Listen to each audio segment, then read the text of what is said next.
BPL দ্বাদশ আসরের নিলামকে সামনে রেখে ক্রিকেট অঙ্গনে তৈরি হয়েছে তোলপাড়। কারণ ফিক্সিং সন্দেহে দেশীয় ক্রিকেটারদের প্রথম তালিকা থেকে বাদ পড়েছেন জাতীয় দলের সাবেক ওপেনার এনামুল হক বিজয়সহ আরও কয়েকজন পরিচিত নাম।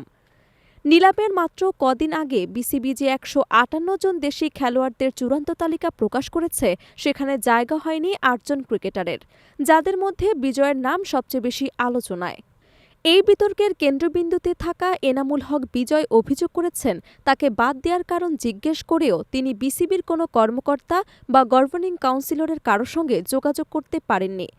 ফোনে যোগাযোগের ব্যর্থতা, ইমেইলে উত্তর না পাওয়া, সব মিলিয়ে ক্ষুব্ধ বিজয় শেষ পর্যন্ত নিজের অফিসিয়াল ফেসবুক পেজে লাইভে এসে ক্ষোভ উগরে দেন। সেখানে তিনি সরাসরি বিসিবির কাছে প্রশ্ন ছুড়ে দেন, আমি কি দোষী?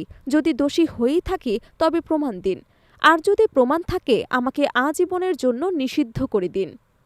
বিজয়ের দাবি, বিষয়টি তাকে শুধু দলে না নেয়ার ঘটনা দিয়ে সীমাবদ্ধ নয়, বরং এটি তার সম্মানহানির মতোই। তিনি বলেন, আমি এই লাইভটা করতাম না যদি বিসিবিকে ফোনে পেতাম। মেইলের মাধ্যমে যোগাযোগ করেছি, যদি তারা জবাব দিত তাহলে হয়তো লাইভে আসার প্রয়োজন হতো না, কিন্তু আর কোনো উপায়ও ছিল না। নিউজ হওয়ার পর আমাকে হঠাৎ ড্রাফট থেকে বাদ দেয়া হলো। তাহলে প্রশ্ন, কারণটা কি? লাইভে বিজয় আরও বলেন, সারা বাংলাদেশের মানুষের কাছ থেকে একটা প্রশ্নের জবাব পাওয়ার অধিকার আছে আমার।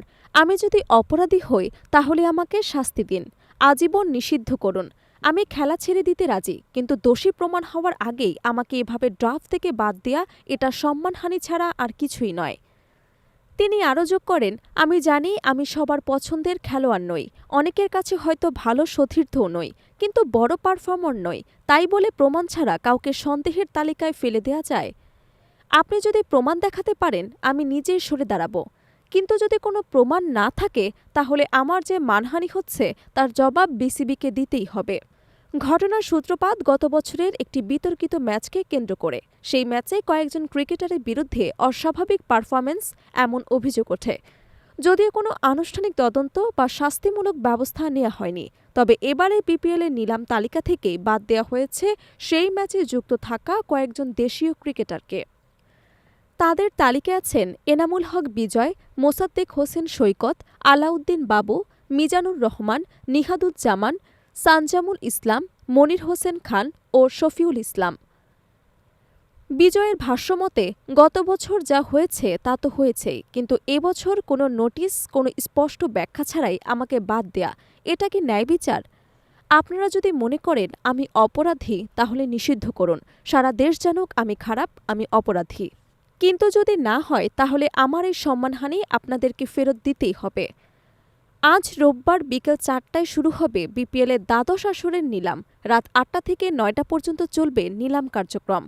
নিলামের আগে এমন নাটকীয় পরিস্থিতিতে ক্রিকেট মহলে তীব্র আলোচনা শুরু হয়েছে। প্রমাণ ছাড়া একজন জাতীয় দলে খেলা ক্রিকেটারকে এভাবে বাদ দেয়া কতটা যৌক্তিক? বিজয়ের লাইভে তোলা প্রশ্ন এখন পুরো ক্রিকেট সমাজে প্রতিধ্বনিত হচ্ছে। দোষী হলে শাস্তি দিন, কিন্তু প্রমাণ ছাড়া সম্মান কেড়ে নেয়ার অধিকার কারো নেই।